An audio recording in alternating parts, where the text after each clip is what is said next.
안녕하세요. 오늘은 5월 25일 목요일입니다. 살인자에 대한 규례. 민수기 35장 22절부터 34절까지 말씀입니다.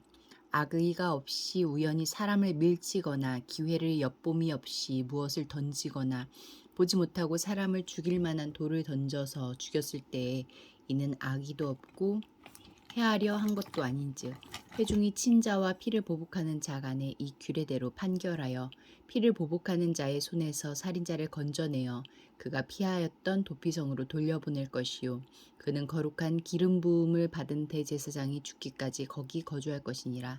그러나 살인자가 어느 때든지 그 피하였던 도피성 지경 밖에 나가면 피를 보복하는 자가 도피성 지경 밖에서 그 살인자를 만나 죽일지라도 피 흘린 죄가 없나니 이는 살인자가 대제사장이 죽기까지 그 도피성에 머물러야 할 것임이라. 대제사장이 죽은 후에는 그 살인자가 자기 소유의 땅으로 돌아갈 수 있느니라. 이는 너희의 대대로 거주하는 곳에서 판결하는 규례라. 사람을 죽인 모든 자 곧 살인한 자는 증인들의 말을 따라서 죽일 것이나 한 증인의 증거만 따라서 죽이지 말 것이요 고의로 살인죄를 범한 살인자는 생명의 속전을 받지 말고 반드시 죽일 것이며 또 도피성에 피한 자는 대제사장이 죽기 전에는 속전을 받고 그의 땅으로 돌아가 거주하게 하지 말 것이니라. 너희는 너희가 거주하는 땅을 더럽히지 말라. 피는 땅을 더럽히나니 피 흘림을 받은 땅은 그 피를 흘리게 한 자의 피가 아니면 속함을 받을 수 없느니라. 너희는 너희가 거주하는 땅 곧 내가 거주하는 땅을 더럽히지 말라. 나 여호와는 이스라엘 자손 중에 있음이니라.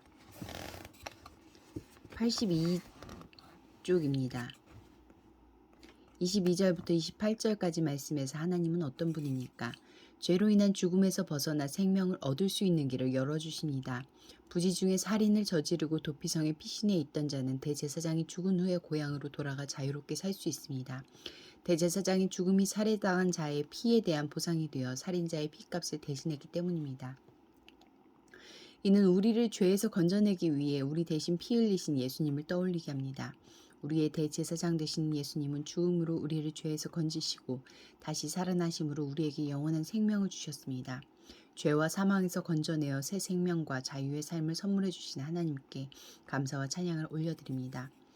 33절부터 34절까지 33절과 34절 말씀에서 하나님은 어떤 분입니까?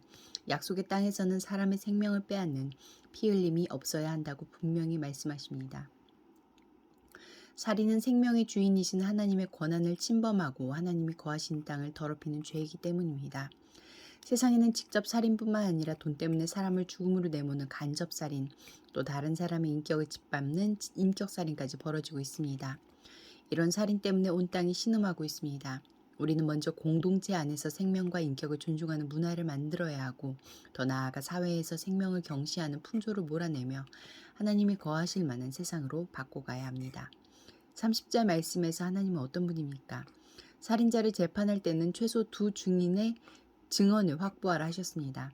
정의를 구현하는 것도 중요하지만 오판으로 억울한 일이 생겨서는 안 되기 때문입니다. 무슨 일이든 속단하지 말고 충분한 시간을 가지고 면밀히 살피는 것이 중요합니다. 31절과 32절 말씀에서 하나님은 어떤 분입니까? 우발이든 고의든 살인을 저지른 자에게서 속전을 받지 말라고 하십니다. 돈이 생명을 대신할 수 없기 때문입니다. 돈으로 생명을 살 수 있다는 생각, 돈으로 죽음을 보상할 수 있다는 생각은 사회를 병들게 합니다. 생명보다 돈이 더 가치 있게 여겨지는 곳이 하나님 나라일 수 없습니다. 기도하시겠습니다. 공동체를 위해서는 생명을 경시하는 풍조를 거슬러 주님을 따라 생명을 구하며 살게 하소서. 열방을 위해서는 IS의 테러가 증가하는 불안한 상황에서 이라크 정부가 시민들의 안전과 생명을 보호하기 위해 적절히 대응하여 더 이상 IS로 인한 전쟁이 발발하지 않도록 함께 기도하시겠습니다.